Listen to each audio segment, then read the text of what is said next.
This is pretty much what it feels like to be an artist today. You sit down to paint or draw or write, and suddenly you're also your own social media manager, your own marketing team, your receptionist, accountant. And let's be real, nobody signs up for that. Nobody says, I want to be an illustrator because I love scheduling posts at 11:37 a.m. for peak engagement. No. You want to make the thing. That's it. You want to paint, you want to create, and then you realize the thing itself is only about 10% of the job. Somehow you always end up being the artist and the photographer and the accountant and the PR agent and, on a bad day, even your own IT support. I mean, have you ever tried to print something? Honestly, like if I don't have any business cards, but if I got some, they would say something like, yes, I do everything. Please stop emailing me. And that's the big shift. 20 or 30 years ago, the ratio was actually flipped. You painted, you wrote, you composed, and someone else carried it from there. Galleries, publishers, agencies, middlemen. They handled the world, you handled the work. And today, all of that is collapsed into one person. And that person is you, or me. And it feels overwhelming sometimes. And that is because it is overwhelming. The creative work, the actual whatever it is you are doing, drawing, painting, composing, writing, only takes up a tiny portion of your time. And the rest is everything else. And that change has happened so quickly, if you think about it, just in the last 2 decades, that I think we're all still figuring out what to make of it. Some days it feels amazing, of course, but some days it does feel like a trap. And most days, let's be real, it feels a bit like both. A couple months ago, I gave a small panel at Dutch Comic Con, wedged between like all the stormtroopers on one side and anime cosplayers and Bob Ross on the other side. And the whole topic was exactly this. How 20, 30, 40 years ago, you as a creative just focused on your work and other people carried it from there. Galleries, agencies, publishers, clients, they picked it up, promoted it, sold it, distributed it. And I don't think I have to tell anyone how dramatically different it is today. I think we all know. All the work that used to be spread out to different people and agencies is now condensed into one spot, and that is usually ourselves, you out there. And if you spend your day doing all of these things, like filling all of these different shoes, putting on all of these hats one after another, day after day, week after week, it's probably not that surprising that at the end of the day you look a little bit like this here. And when I say this here, by the way, I genuinely hope that people out there still know who this is. I mean, he doesn't look exactly the way you remember him, probably, but this is obviously Gizmo.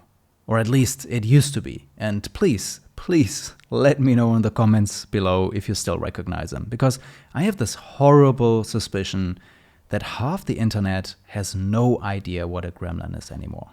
But for what it's worth, this is one of my newest obsessions, and this is Gizmo.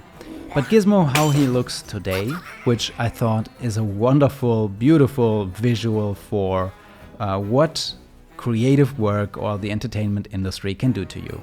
And this is the original puppet in its today state after, 40 something years, how he looks today, and yeah, it's kind of hilarious. But as I already mentioned, I believe that this is just one side of the story. You can also look at this entire topic from a completely different perspective. You know, the way it used to be, whether you were a fine artist, an illustrator, comic artist, you had all these middlemen, these gatekeepers, galleries, agencies, clients, publishers, and you had very limited control. You are almost always 100% dependent on other people. People giving you a chance, letting you break in, letting you show what you have to offer. You didn't have any connections, any way of reaching other people with your creative work. And that, was the other side of things back in the day. A different way of looking at this is that today you have the chance to be your own social media manager. You can self-publish, self-organize. You can talk to your collectors, your audience directly. And this is something that just wasn't an option 10, 20, 30 years ago. There are a lot of people today that are able to become artists or work or make a living doing creative work that 10, 20 years ago would have never ever had the chance to do so. Of course, the downside is that in order to do that, now you barely have to do creative work and everything else is much more important and takes up so much more time than the creative work itself.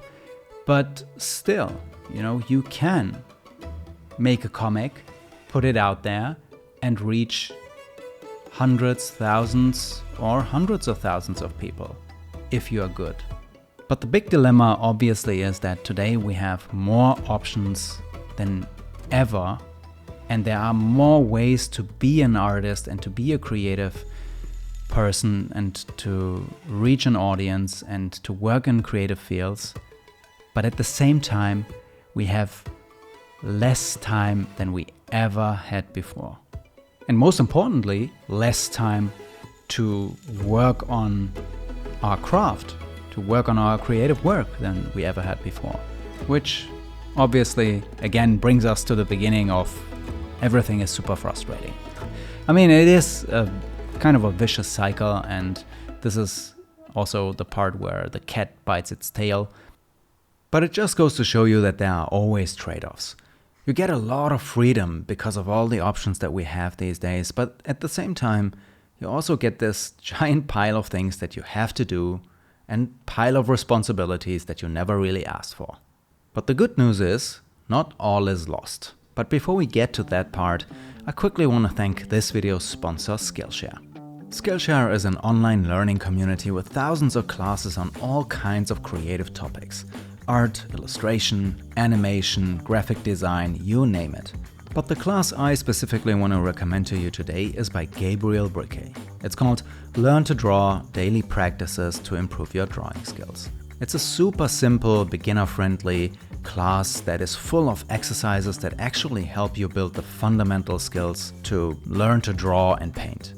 And honestly, if you are caught up in all the noise, emails, posting, admin stuff, this is the perfect class to just get away from that and draw for 20 minutes. If you want to try it out, use the link in my description. The first 500 to use my link or scan the QR code will receive a 1-month free trial of Skillshare. So, thank you Skillshare for sponsoring this video, and now let's get back to Gizmo and how to not look like this little guy here after a week of creative work.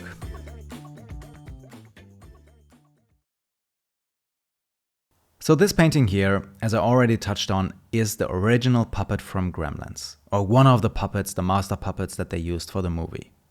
And this is what he looks like now, 40 years later. And he doesn't exactly look like the Gizmo you remember, which is kind of hilarious to me, but also just a little sad. And honestly, I think this is the perfect visual metaphor for what creative work and the entertainment industry can do to you. You start out fresh, glowing and excited, and then years of grinding, hustling, answering emails, managing 10 different jobs, and yeah. You still kind of look like yourself, but not quite. And I think everyone who works in a creative field exactly knows this feeling. And it's not just artists, it's writers, it's designers, architects, photographers, it's the same thing everywhere. You spend as much time explaining your work as you do actually making it. You write about it, you package it, you prepare posts, you resize files, all of the little meta tasks that orbit around the actual thing. But if you don't watch out, the orbit becomes bigger than the core. And to be honest, it is not any different for me. I'll give you a personal example because there are days where I spend more time photographing a painting than I actually spend painting it. Or other days where I spend much more time setting up everything to get started with my painting, camera, all the video stuff, than actually painting on the day. And for me, on those days, it used to be the case that I would sit down in the evening and I would genuinely feel like, great, you really did do nothing today, huh? But of course, I didn't do nothing. I did something. Maybe not the thing I wanted to do or that I like to do or that I enjoy doing, but I did something, and it is part of the work. It's just the part of the work that most people don't get to see, and maybe the part of the work that I would love to skip, ideally. But the thing is, in my experience, you have to shift your mindset, because otherwise it'll drive you crazy, and you will feel like you're failing every time you attempt to do something. And that is really the strange tension of being an artist today. On paper, we've never had more freedom and more options. We don't have to beg galleries or publishers or agencies to let us in. We can just decide to show our work to the world directly. But the cost of that freedom is that now we have to do all of those invisible jobs that those gatekeepers used to do ourselves. And we carry the whole weight alone. And it's not any different for me. There are times where the part of my week that I actually spend painting can shrink down to almost nothing if I'm not careful, or if I just have a lot of other things to deal with. And you know what? It's fine. This phenomenon is not just about art, of course, it's pretty much everywhere. Filmmakers now are their own distributors and marketers. Writers are also influencers. Photographers spend more time editing and posting than actually taking photos. Every creative field has collapsed all these different jobs into one. And that is, for better or for worse, a cultural shift. And it explains why so many of us walk around with that slight gizmo, the puppet energy here. Technically still alive, but maybe a little off. And I'll be 100% honest with you. If it was just up to me, I'd roll back the clock. I'd honestly go back to the early internet, maybe not the early internet, but definitely like 7-8 years ago, when it felt like it peaked. When it was still playful, experimental, exciting, before everything got optimized and professionalized and turned into this constant, treadmill. Or for some people, meat grinder. Life was just simpler. Not easy, of course, but simpler. And I'd take that over, the chaos that we have today. But obviously there is no turning back time, so this is what we have now. This is the landscape that we have to navigate. There is no going back, no undo button, which means the only real option is to make the best of it. And luckily, it is up to us, to everyone individually, to decide how we move and navigate through it. And with what kind of attitude.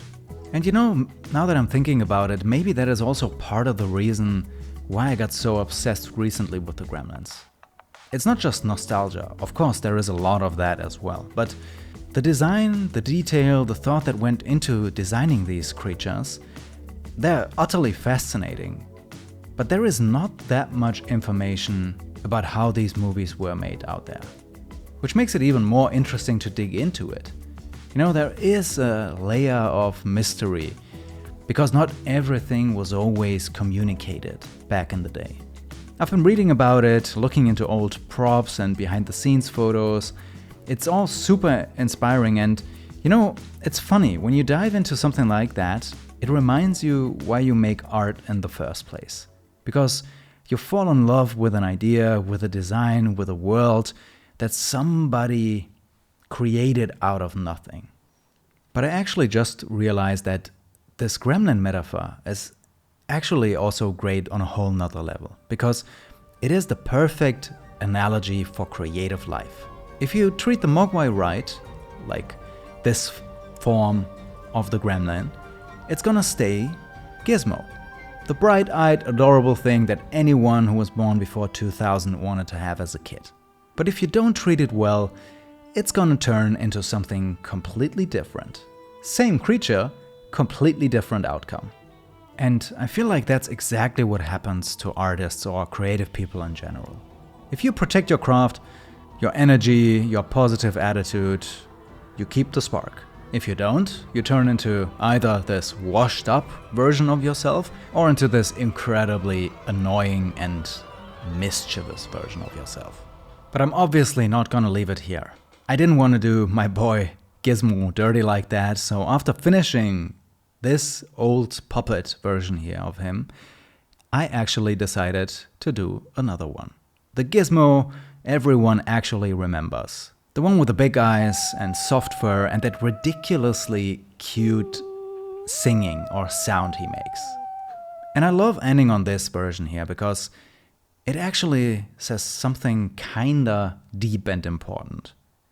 Because it's not just two different gizmos, it's two different ways of approaching the creative life. If you try to approach today with a 19th century mindset or a 20th century mindset even, it is never going to work. That world, for better or for worse, just doesn't exist anymore. The gatekeepers aren't coming back, luckily in many ways. The rules aren't the same, and the faster you realize that, the easier everything becomes to navigate. In many ways, it's more difficult now, yes, but in other ways, it is so much easier. You have so many more options than ever before. You can talk to your audience yourself, you can publish your own work, share it instantly, build connections across the world.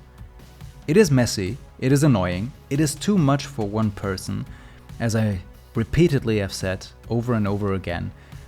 Being a creative or an artist in the 21st century is more like a group effort, to be honest. But if you change your attitude, if you stop fighting the fact that it's the 21st century and you start working with it instead of against it, you will find that everything becomes a whole lot easier. And maybe the most important thing, I don't take it all too seriously. It's not that deep. It's art, it's sharing, it's connecting. Some days it's frustrating, some days it's amazing, but at the end of the day, it's just making something and letting other people see it. And if that leaves me looking like little old Gizmo here on some days and maybe a worn out version of the same cute adorable puppet on other days, well, that works for me. There are way worse things out there you can look like.